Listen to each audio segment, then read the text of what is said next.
Mexico and India, they're exact opposite. How is it that we had so many things in common? So I was documenting everything from my blood pressure, my heart rate, my weight, everything I was documenting when I started Shambhavi Mahamudra, expecting for something to happen for you to be happy. I actually advise this to my patients when they're so stuck in their mind. I always tell them, do something about somebody else.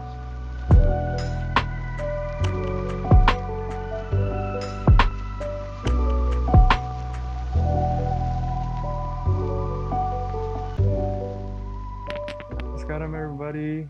Thank you so much for joining in. In this podcast, I have my guest is Paulina from Mexico, and she was also part of the Sadhanapada program, the 7-month residential program at the Isha Yoga Center.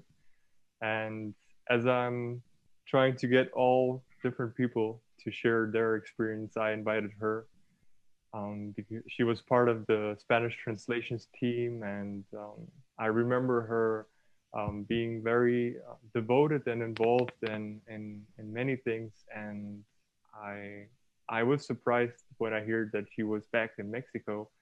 So I really want to know about her experience coming back from the ashram, being in Mexico, surrounded by her family, by friends, by old friends, and how her whole journey started as well. So also we will definitely, I want to talk to her about the similarity between the ancient Mexican culture, the Mayas, the Incas, and many more that we don't even know about, and Indian spirituality and ancient India. So excited about this podcast. So thank you so much for joining. Please introduce yourself. Hi, everyone. My name is Paulina. I'm from Mexico, and I want to start in the very beginning, if you're okay with it. Yes. How did I join Isha, and I ended up doing Sadhanapada for 7 months? So it's a long story. We're going to make it very short. Basically, I'm a physician, I'm a doctor. And once upon a time, I was doing very typical classical Western medicine. I was doing my internship, well, it's residency in anesthesiology. And I was stressed and I was sick and I was miserable all the time. So that's when I knew this was not right. No, I needed something else. So I switched from the Western medicine to, they call it alternative in this part of the world, but to ancient medicine. So I started my training in classical Chinese medicine. I'm a specialist in acupuncture in Chinese medicine. And that's when my focus completely changed. My life completely started to change.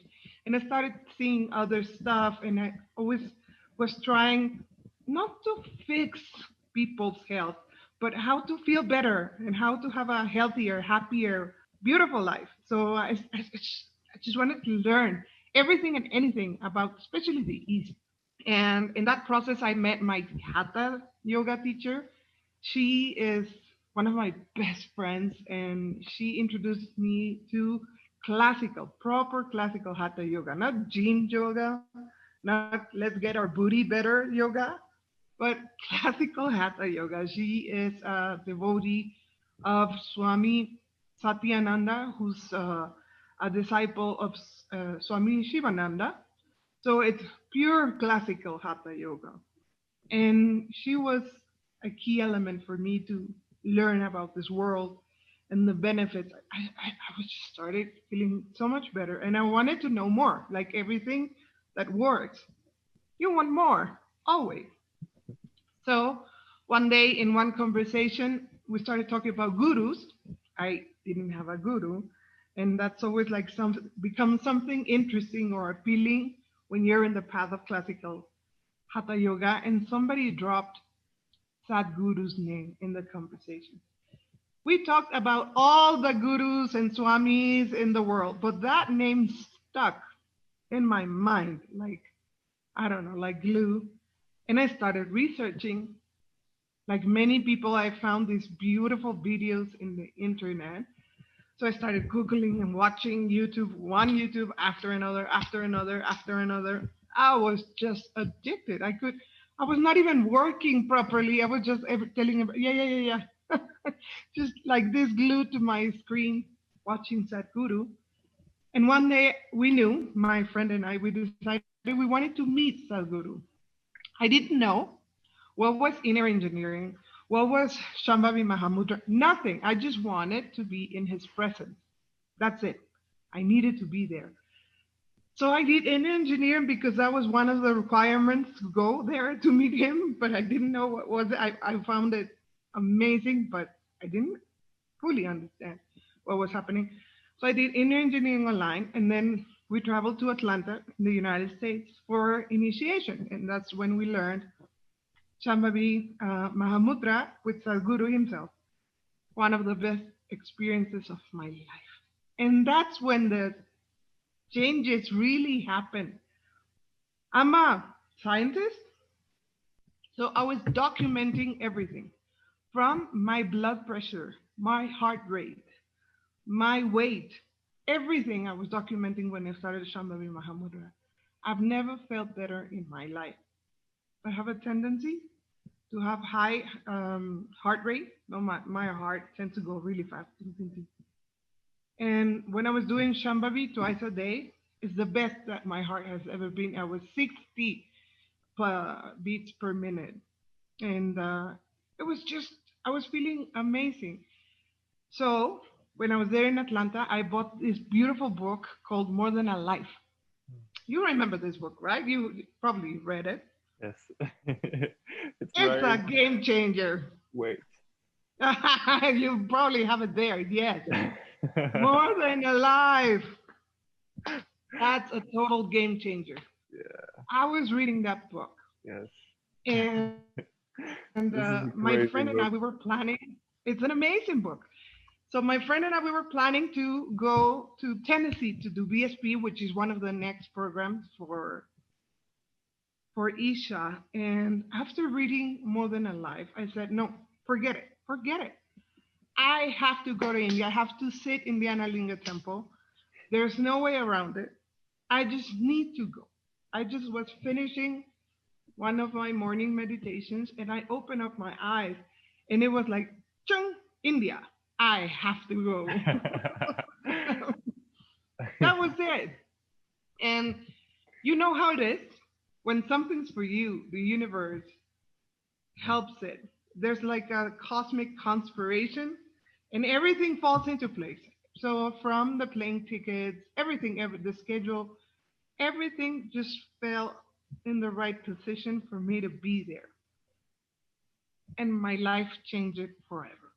So I went one time because I had a limited visa, so I had to go back to Mexico. But you know how it is. Once you're there, you don't have enough. You need more. And when I was there, I realized the hugeness that Sadhguru was and the ashram and the teachings. So I wanted it for everybody to see and learn about this. That the first time I went, I decided that I needed to start the translation team, the Spanish translation. The ashram already had a lot of Indian languages and Russian, French. I think German was already there. They had a few people, but they didn't had any Spanish people, no Spanish team. So that became a fire inside me. I was like, yes, everybody should know about this. So I went back home. I arranged some stuff and I went back to India to do the Spanish translation. While I was there, one day I was sitting there, and you know, this place is, I don't know if you had the experience. For me, it was like magic. You thought of something or you longed for something and it kind of happened. I don't know if you had the same experience as I did.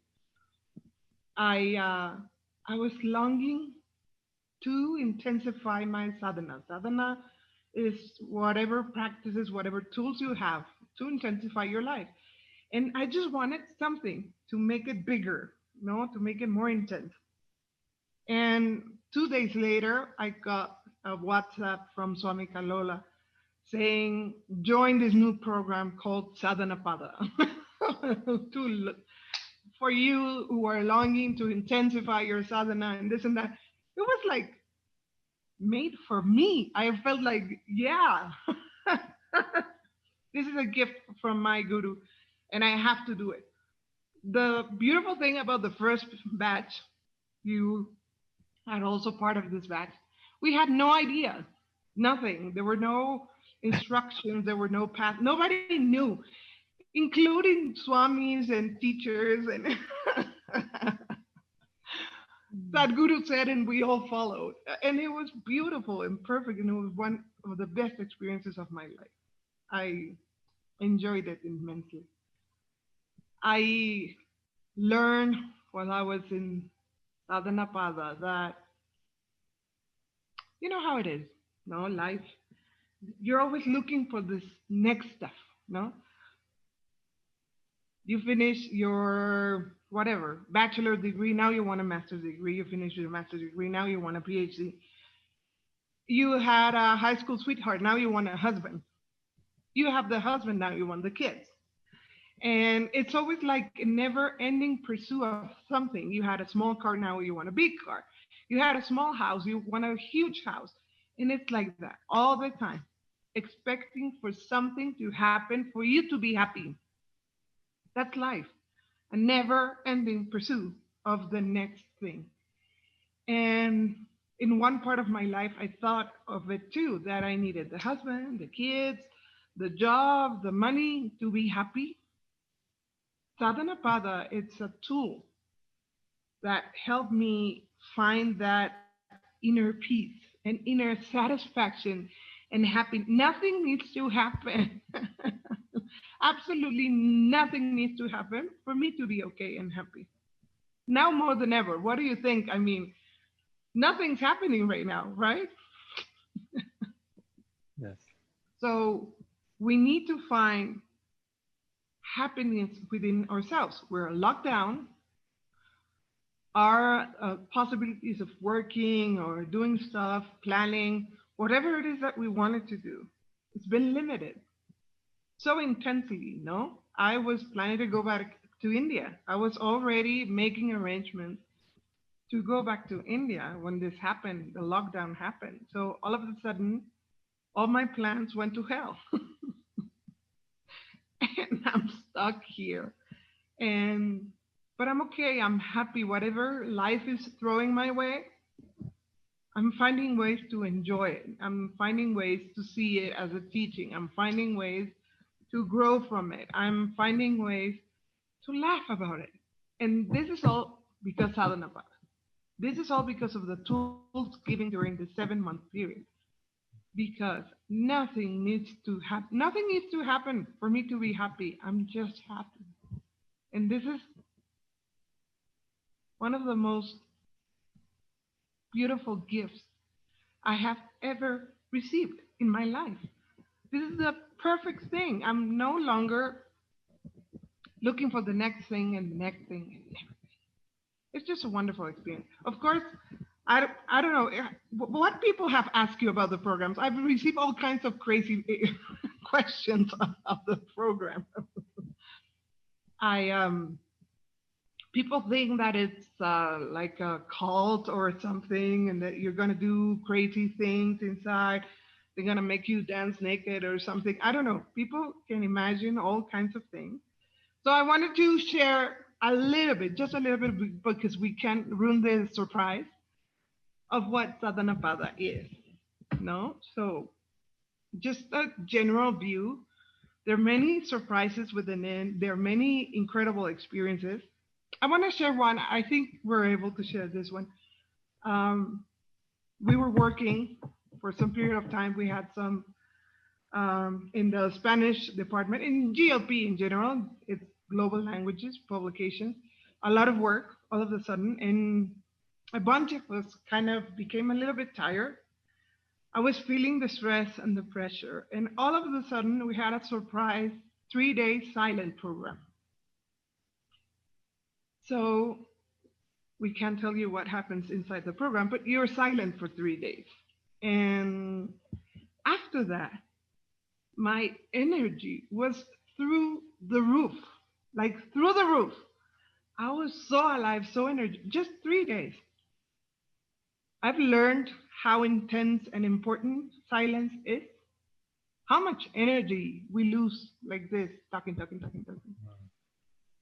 And how 1 or 2 days can change your life completely. You don't need a month vacation in the beach sipping pina coladas. Getting tired. Even more tired than before. Getting even more tired than before, that's true, because I don't know everybody else. When I come back from the beach in all of these holidays, I'm even more tired than when I left. So it was amazing. It was something remarkable. Like that, many intense and life-changing things happen during the program. So basically what you do in the program in Sadhanapada is the main focus is yoga, of course, your practice. We call it sadhana. So every morning we do our sadhana. That's the main thing. You know, you wake up early with the sun and or But before the sun. you're not really forced to wake up. You wake up by yourself, right? Like, when people hear you have to wake up, oh my God, I have to wake up. I don't like to wake up early, but actually you just start to wake up by yourself.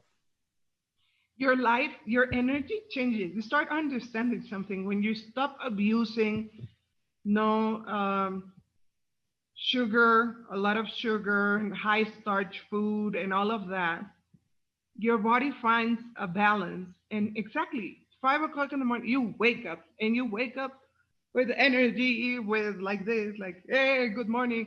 It's not like, ugh, I have to. No, it's not like that at all. You wake up and you do your sadhana because that's the best you feel during the day. No? While you do your sadhana, you feel energy, you feel love, you feel peace, you feel all these beautiful things. So you do your sadhana. That's one of the main focus. Second, you do a volunteer work. Some people don't understand volunteering, but volunteering is a way to give yourself to something bigger, to something higher. Volunteering is a way to put yourself to the side because we're always thinking, what about me? What about me? What about me? What's in it for me? Nothing's for you. Do something that is about somebody else.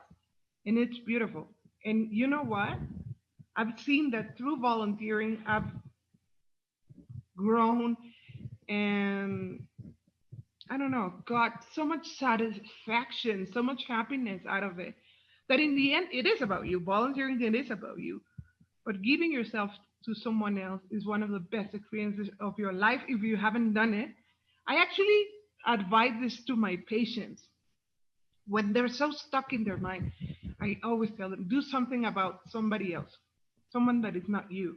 You'll see the difference. So you volunteer. There's all kinds of volunteering in the ashram. They find one that is suited for you or something that you can do that works for you.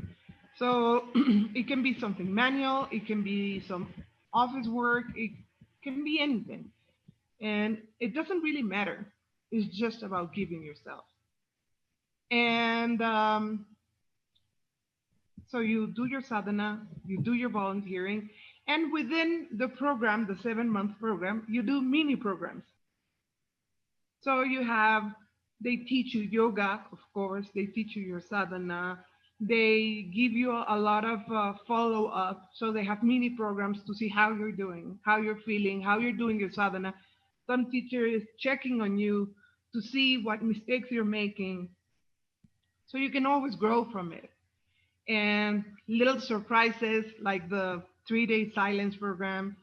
And it's India, all kinds of festivals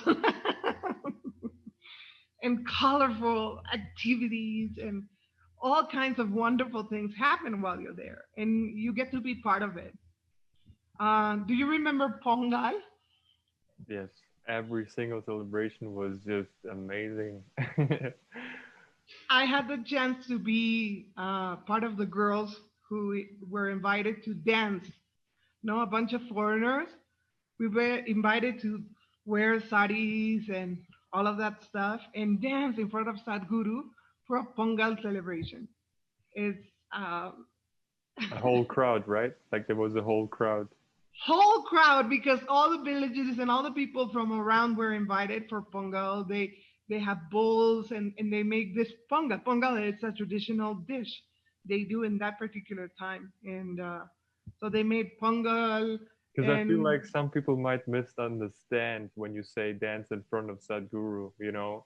There are some judgment which I feel some people might have, but it's like that just means that you are offering yourself to the experience and just, forgetting, oh my God, I'm standing in front of so many people. How can I do this? No, I'm just throwing myself into it. And, he's not even, he does not even have to pay attention to you. It's not about him, it's just about dissolving yourself.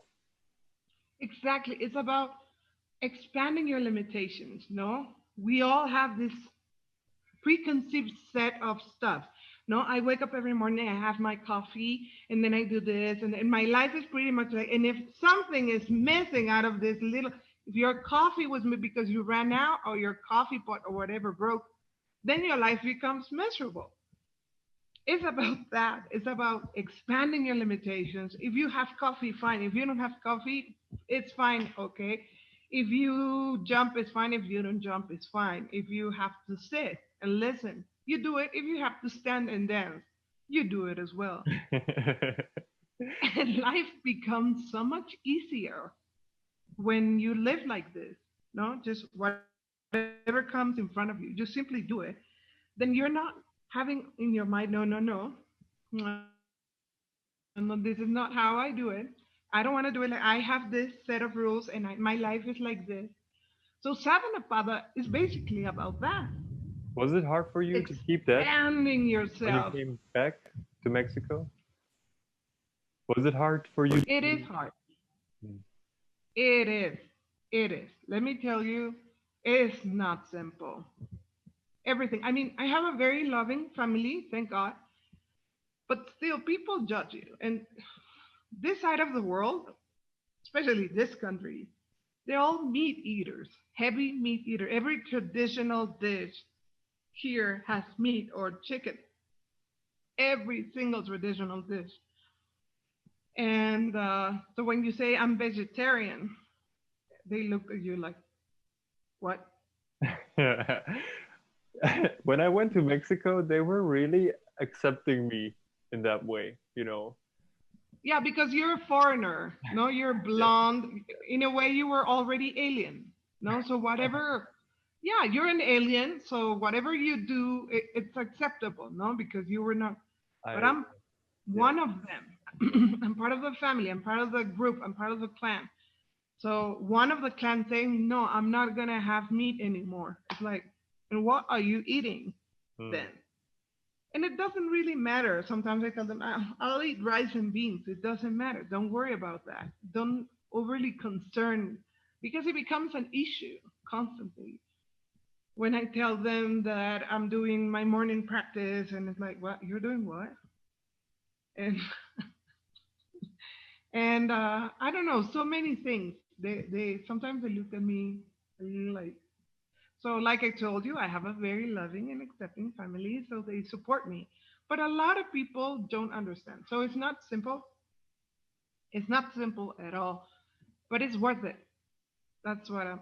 Hmm. That the end result for me is totally worth it, and I love the feeling I have right now within myself. I wouldn't change my life. I wouldn't change places with anyone. Any queen, any pop star, any politician. I don't care about their lives and their luxuries. My life is so wonderful just the way it is right now. I wouldn't change places with anyone. And that feeling has it's just the best thing that can ever happen to you. So even in if you have sometimes you have to struggle, it's okay. I fell in love with Indian culture. That's another thing. So sometimes I still wear my Indian clothes. So people look at me funny.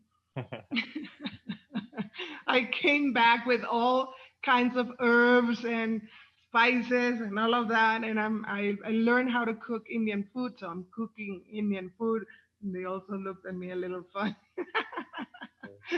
It's a whole experience, but I love it anyway. Yes, my family like got interested in trying Indian food since I came back.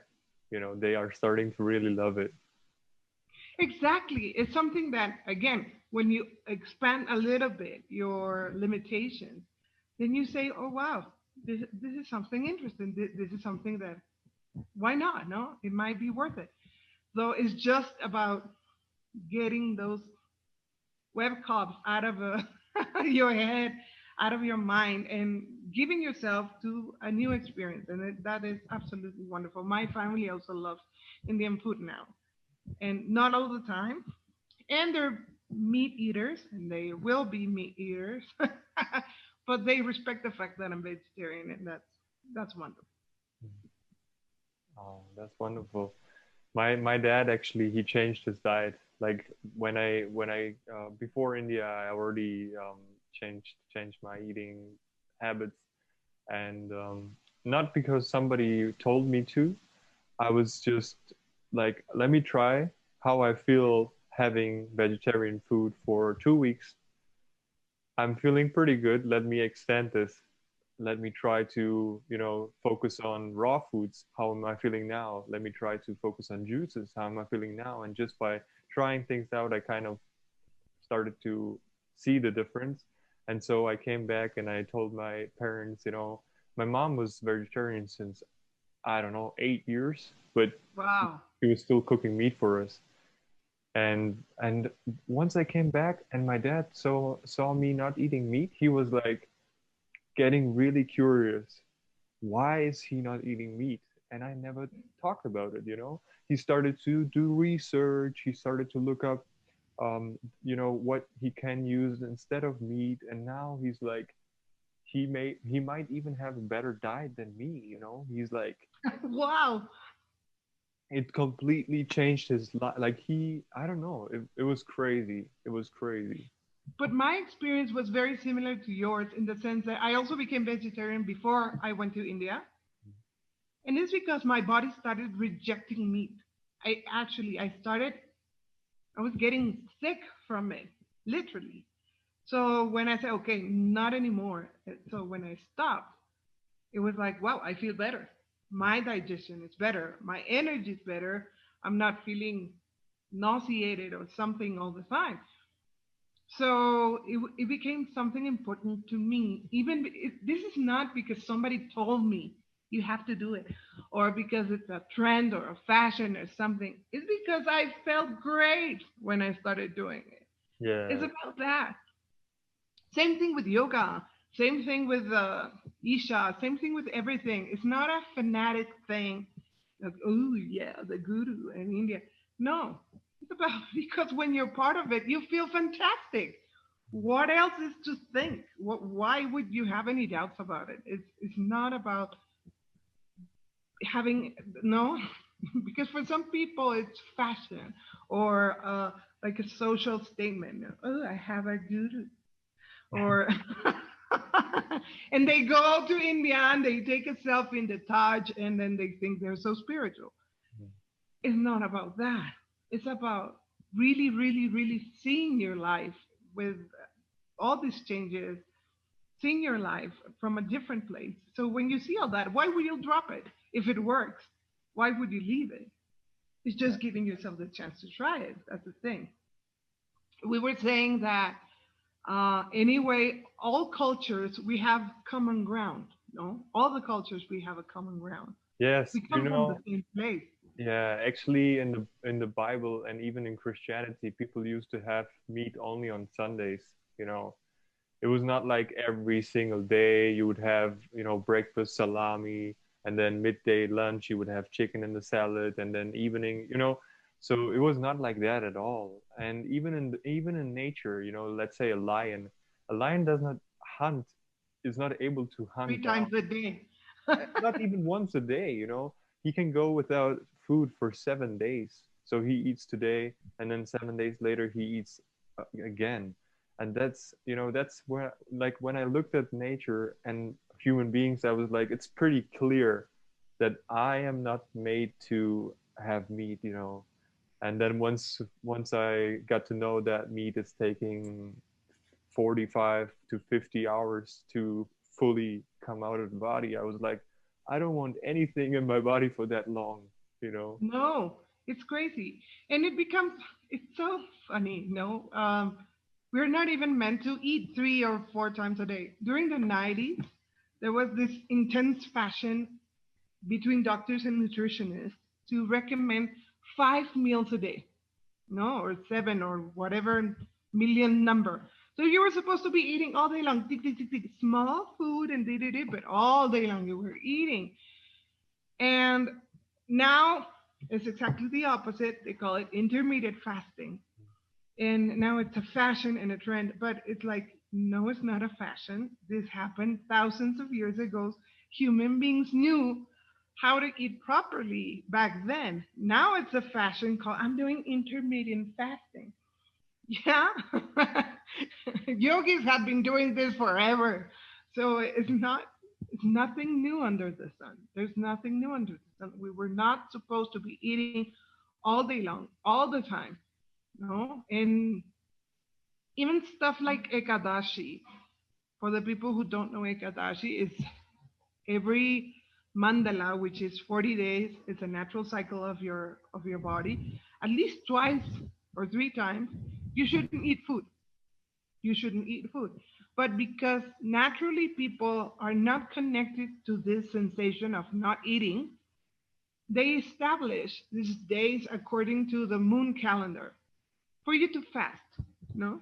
So it's like you won't be able to hear your own body, but I'm telling you, please, these days don't eat food. So it's a natural fast. So this is something that's been on for hundreds and thousands of years. This information is not new. We're not inventing anything. It's been there forever. It's just we neglected to see it. And it's an important thing that people understand, especially this generation. Um, Pre-packed food, no, the industrial food. It's only been around for around 70 years, no, from the 1950s. Everything started to be produced and put in a box and put in a can and put in a bag and put it in like this, no? Dead food that can It's stay in a so shell hard. for It's a month so or so. hard to convince people that it's dead food. It's dead food. It's absolutely dead food. So if you eat dead food with no energy, we call it prana, with no energy, with no nutritious value, with no anything, how are you going to feel? Mm, yes. Completely dull and tired and like this. But it's just so convenient, no? To go to a store and pick something, just add water, boil it, that put it in the microwave. Don't even get me started on microwaves, but put it in the microwave like this. Sorry, but there's nothing more convenient than picking up an apple and chewing an apple. It's also That's very true, yes. naturally pre-packed. People have this conception about nutritious food being more expensive, more complicated, more this. What is complicated about reaching out and having a banana or having an apple or having no? What is so complicated about that? Putting some greens in a plate, no? Some seeds on top of it. That's it. It's not complicated at all. Just we're addicted to We're the used to. sugars. We're used The, to, yes. Salt, yeah, sugar. Like we had certain kind of food. That's what I noticed when actually I went for a month. I went on raw, fully raw. It was summer, and I was exposed to the sun for hours, and that's how I got a lot of energy, and obviously through breathing and doing yoga. But to be honest, after that, I was like, when I would have something sweet, I would be like, wow, this is way too sweet. Yes. I'm not enjoying this. And then when I would have some sweets and I would have some fruits again, I would be like, hmm, it's not as, this fruit is not as sweet as it was before. And so this is why I feel a lot of people, they don't really like vegetables and fruits because they taste like not No. sweet at all, not nice. So yes.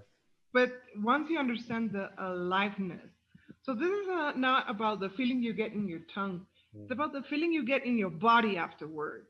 No? yes. I realize I usually I don't have dinner. I eat a little. I eat like we do in the ashram. So I have breakfast, no, around this time of day, and then 10 in the morning or whatever. And then I might have a little salad, and then dinner, which usually happens for me it's around 6 o'clock. I try not to eat anything after 6 o'clock. Mm, That's it. Even sometimes I do five. I don't like having food that late. I understand. For whatever reason, my schedule got moved the other day, and I had dinner around 8 o'clock or 9 o'clock at night. I had nightmares. Let me tell you something. I I think had nightmares. I couldn't sleep. It was horrible. So when you see something that obvious, no, something that little, like just because I had a late dinner, my body was completely off, was all over the place. So then you never have dinner again. but Like ever. somebody listening to this, they will be like, well, why should I even come to this place that I feel so sensitive? It sounds like a bad thing, like I'm not able to eat when I want to, but it's actually the opposite, like Exactly. you get They're so teaching you sensitive. another way of life. Yes, yes, yes. But I feel like this needs to be communicated to people, that this, Of like, course. And being explained. sensitive, yes, being sensitive to food and kind of really feeling what you're having has a certain impact to you, and not just, you know, putting whatever in and then having your coffee and then just like whatever. That's Like, not how what was life I? works. Yeah. And let me tell you that eating in the ashram for me has been one of the most amazing, beautiful experiences of my life. First of all, and some people are going to react to this, but still, it's just amazing. You eat sitting on the floor, you're completely grounded. So your legs, your knee, everything's touching the ground. Second, you eat with your hand. For those of you who think that's the worst thing that can ever happen to you, you can bring a spoon. If you have so much resistance to it, bring your own spoon, that's okay. But let me tell you, eating with your hands Mm. is such a wonder. You get in contact with what you're eating and the taste changes. You wash your hand before and after, it's okay. It doesn't, it's not that horrible. But getting in contact with what you eat, the smell, everything, the texture, it's just a whole different experience. And the food in the ashram is such a beautiful live food. It's full with flavor. For those who think that because it's an ashram is flavorless, I have something for you. Indians love spicy food, and I don't know about you because the regular Indian food for me it was too spicy. I started. I'm not used to eating so much spice, so anyway, I was doing the non-spicy, but it's full with flavor. It has a lot of flavor, it has some something for you. Indians love spicy food, and it's fresh and it has all kinds of colors. Now you see your plate, you have all these kind of colors from beetroot and the cucumber and the carrot and this, and they add coconut and seeds. It's such a rich, beautiful meal, and you feel so satisfied afterwards. And for those of you also who have the compulsion of, what if I get hungry? You can have as much as you want. They don't put a limit. There be volunteers serving food, and if you ask them for more food, they'll bring more food. Don't worry. It's not like that, that you will eat 3 carrots and that's all you can eat.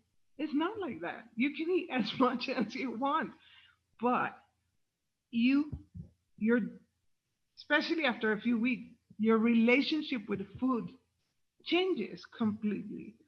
So it's about giving, again, giving yourself the chance to explore something different. For those of you who are addicted to coffee, they don't serve coffee in the big hall. But they have a cafeteria and they serve something called suka coffee, which is made out of herbs and roots and other stuff. It's not the coffee bean itself. And it's for people who drink coffee. I don't drink coffee, but my friends who do drink coffee, they found that suka coffee very good enough. So they were very happy with their suka coffee. So there are options, there are possibilities, but the whole point of the experience is for you to open up to something that's completely different and get yourself out of your comfort zone. I don't know, in your experience, how has it been? I've seen people, friends, family, that feel kind of stuck now, even more with the pandemic. It has become so obvious. People are feeling so stuck with their life. They don't know what to do. They feel trapped. They feel like their life is not going anywhere. So this program is about that, you know, taking you out of these limitations so you can see that the options are limitless. They are. All the options in the world are there.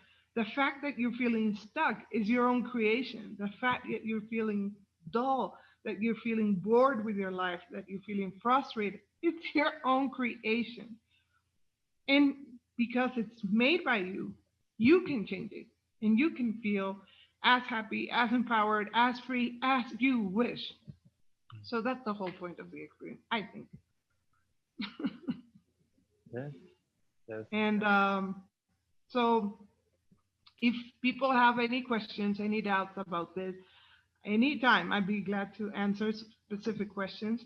All you need to know is if you feel like you're looking for something else, if you feel that you're longing for something and you don't even understand what, if you're feeling stuck with your life, if you're feeling unhappy and you don't even know why, this program is for you. That's simple. Don't overthink it. Don't think, oh, but it's India, but it's far, but it's polluted, it's whatever, the food, the place, everything that needs to be cared for you will be taken care.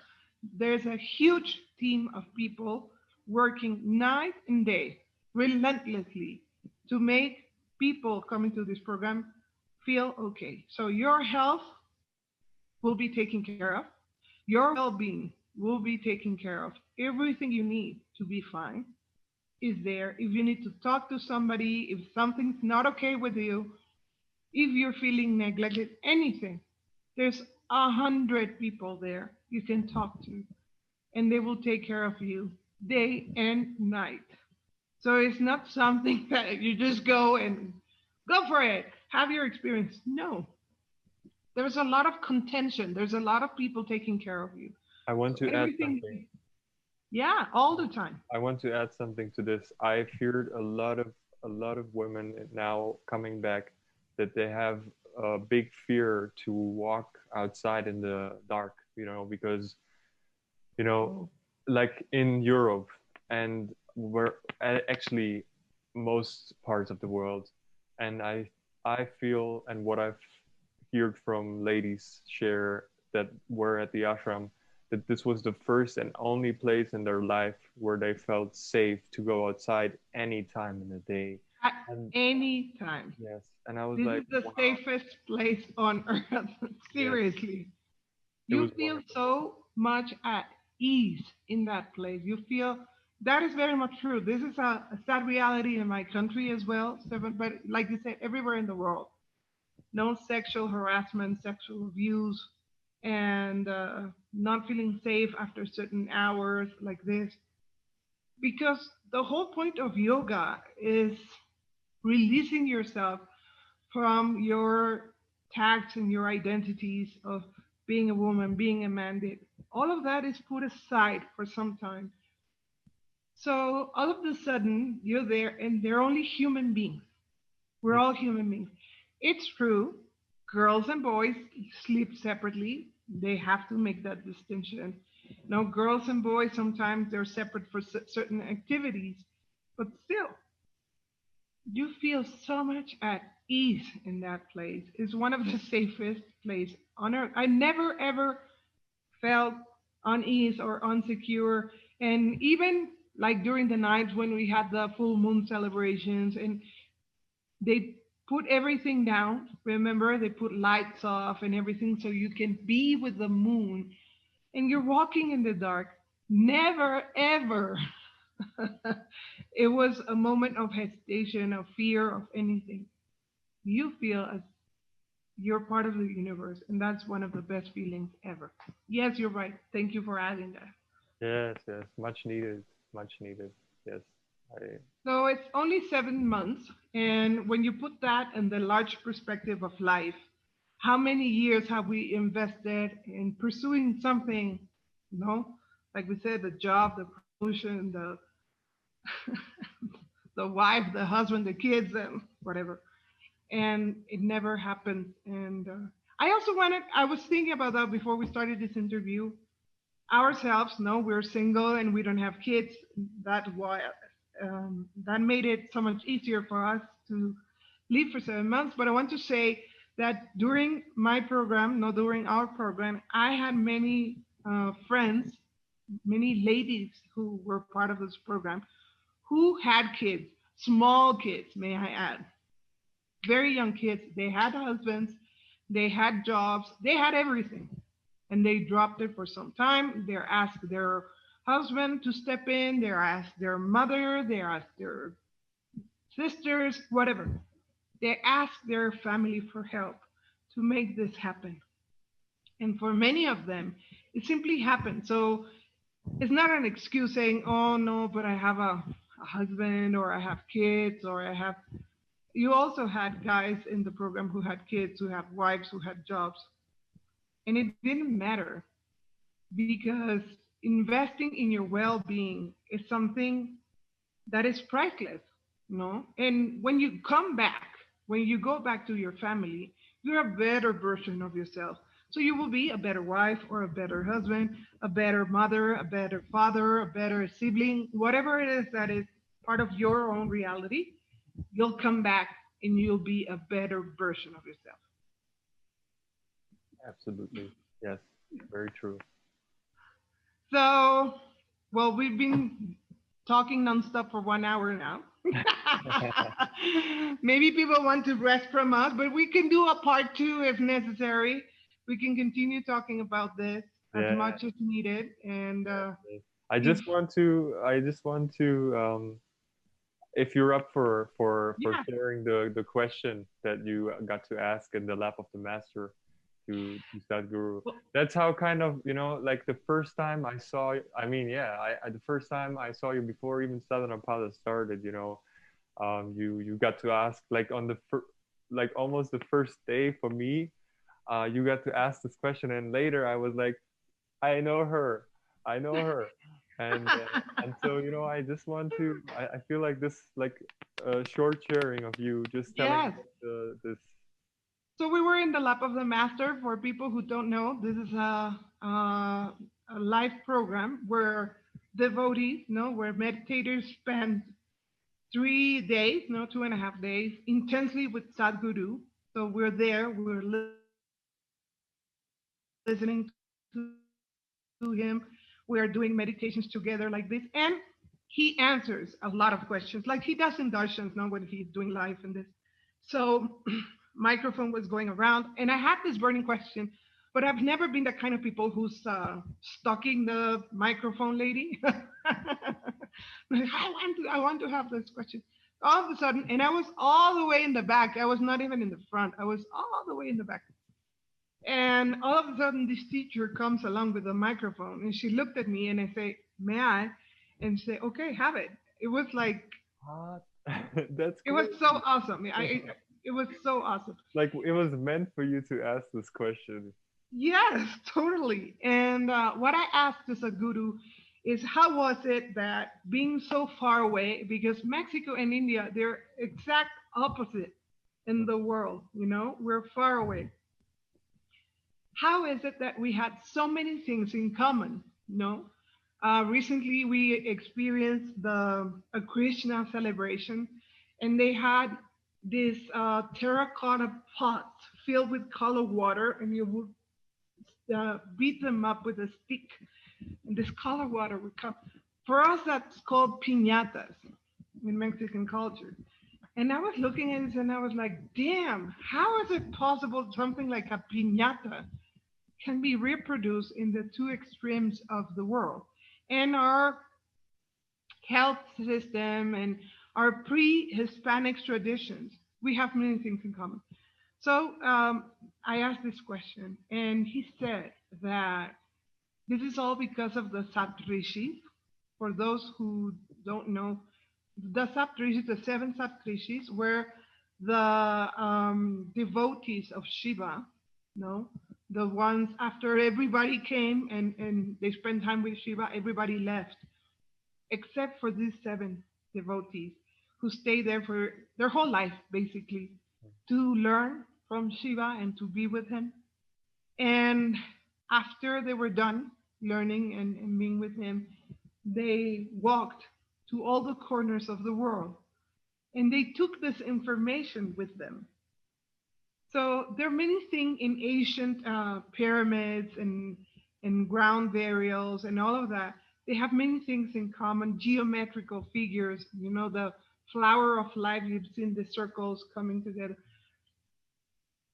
It appears over and over in so many places, no? So in this side of the world, we had many predominant cultures, but mainly the Mayas and the Incans. Mayans are here in Mexico, Incans a little more to the south, to Peru. But they have this knowledge about astrology, about the world and the universe, about mathematics. And this question happened because while he was talking about the ancient Indian cultures, he said Indians invented the zero. In my knowledge, Mayans invented the zero. And if you see any school book in Mexico, they would say Mayas invented the zero, and it looks like a little shelf and something. So I was looking at him like, why are you talking? Why are you talking about Indians? We invented the zero, no? And it turns out that in a way, we both did simultaneously. We both did because our cultures were connected from way back. So this is relevant more than ever because we keep insisting in separating people, the blonde ones, the black ones, the tall, the short, the rich, the poor, the Catholics, the Muslims, the Hindus, the Jewish. We insist in separating human beings in different boxes. And we have to understand we all come from the same place. So even if you see Indian culture as an alien culture, as a very different culture, we all have more in common with that culture than you think or that you care to think. Yeah. That was a beautiful thing for me. And like I told you before, by the end of that speech, Sadhguru said, one way or another, I'll go to Mexico one day.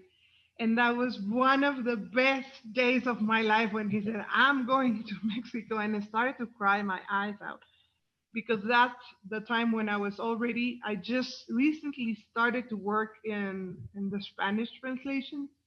So I knew that this work had so much meaning and so much relevance for making this happen. Now in Latin America, let me tell you, we are one of the third channels of YouTube, Sadhguru's Spanish.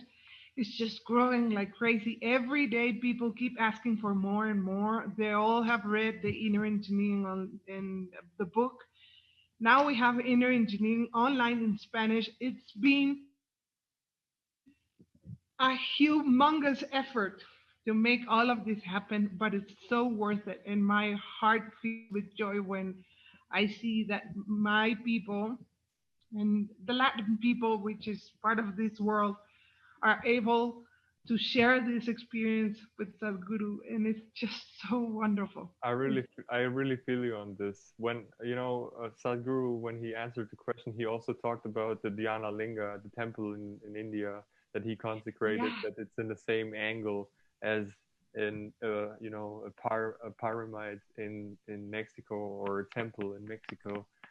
And when I went to Mexico and I talked to a few people and I told them, that about me joining Isha and doing the practices of Sadhguru, all like a lot of them have heard about Sadhguru, and a lot of when I showed them pictures of the temple, when I showed them pictures of the ashram, they were like, "Wow, this is real! Like this is now." They are used to seeing these pictures from the Mayas like thousands of years ago, but now someone came into this lifetime and he's building structures which are like ancient structures. And so I thank you so much for sharing this. It was and because this is important for people to know what Sadhguru is offering now. It's not new. This is ancient technology. This is ancient knowledge.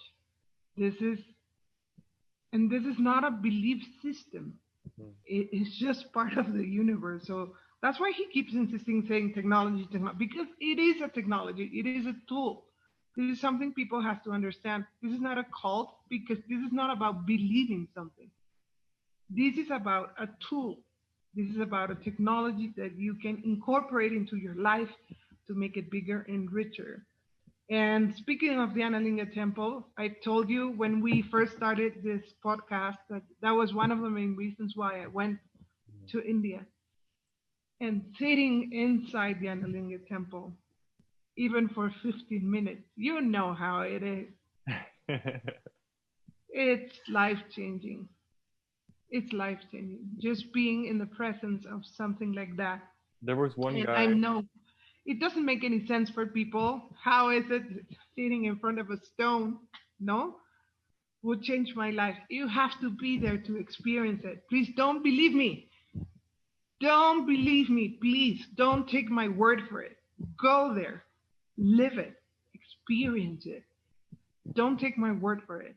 For me, it was life changing and it was the best decision of my life to be there. Best decision of my life. And it's my favorite place in the whole entire world. Isha Yoga Center in Coimbatore in India. It's my favorite place in the whole wide world. And that's the only place I want to be close to as much as I can.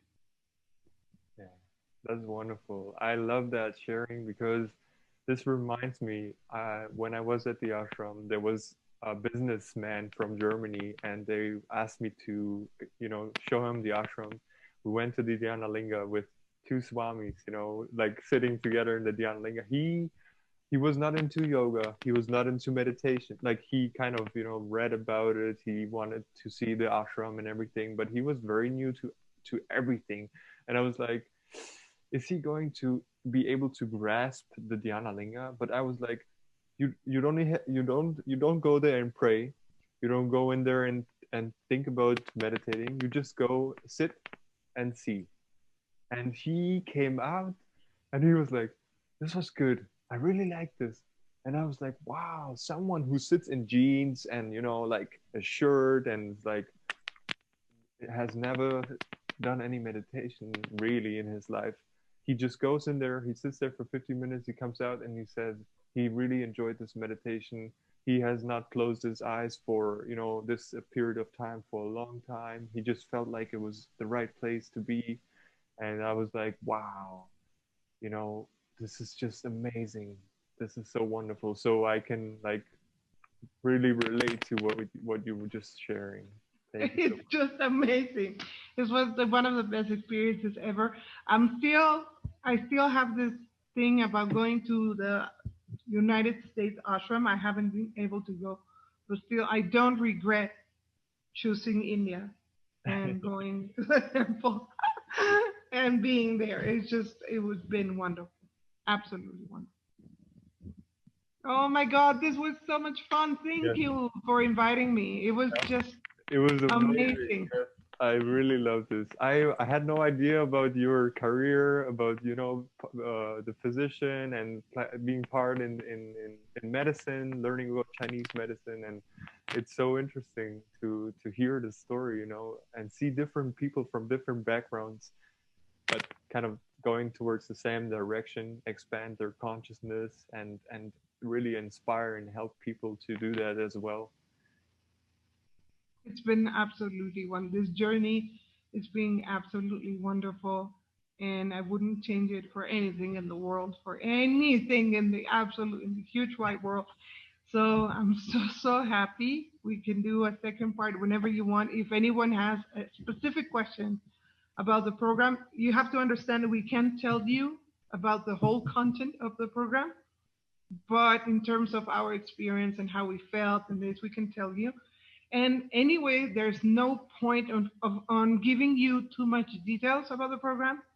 You have to experience it, and you have to, and your experience will be different from my experience, and from the other guy's experience, and from this girl's experience. So anyone goes with their own stories and their own life, and so what they get out of it is different. So in the end, the whole advice is go and build your own experience. You'll love it. All right. Thank you so much. I'm filled with joy. I really enjoyed this. This was wonderful. Thank you. Thank you for coming Thank on, you. taking the time and sharing. And thank It's you been, everybody for listening until this point. thank you. Um, that that was a wonderful, wonderful talk and session. And yes, I can. Where can people reach out to you? Like how can people maybe reach out to you?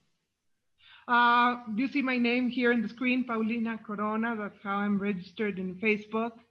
And they can reach out to my email, DRA Paulina C at gmail.com. Again, DRA Paulina C at gmail.com. If they want to write an email, if they have specific questions, if they want support, if they want to talk, anything, please reach out. That's the most important thing. Just reach out. We are a lot of people willing to listen and to guide you in any way we can. And if we're not, if I'm not able to help you, I'll direct you to someone else that might help you. So please know that we'll do everything within our power to help you out and to direct you to the right direction. So please reach out. Awesome. We're here. I'll have it down I'll have it also the link in the description and wherever it's possible. So if somebody didn't catch it, it will be there. So Perfect. thank you so much again. Thank you so much. Bye. All right. Bye bye. A few moments later. Great. This was amazing. Thank you so much. Yeah. It was so much fun. It was Yes. so much fun. And hopefully this will inspire a few people. That's the whole point of whatever I can do for my guru, whatever I can give out, however I can help to give this gift to more people. I'll continue doing it. It's just such. I mean, we were first batch. It was the most amazing thing ever. Yeah. So. All right, guys. Thank you so much for joining this beautiful podcast. I really enjoyed this thoroughly. It's when you stay at the ashram, you don't really get to meet people like you can tell your whole story and just take the time to exchange your experience. It's really focused upon your own experience, and so I really love this sharing so much, and it's so different than the other one, and I'm so excited about what's coming up next. So yeah, feel free to subscribe, like, and share, comment, and we will be very happy to have you join on more podcasts. So yeah, thank you. Namaskar.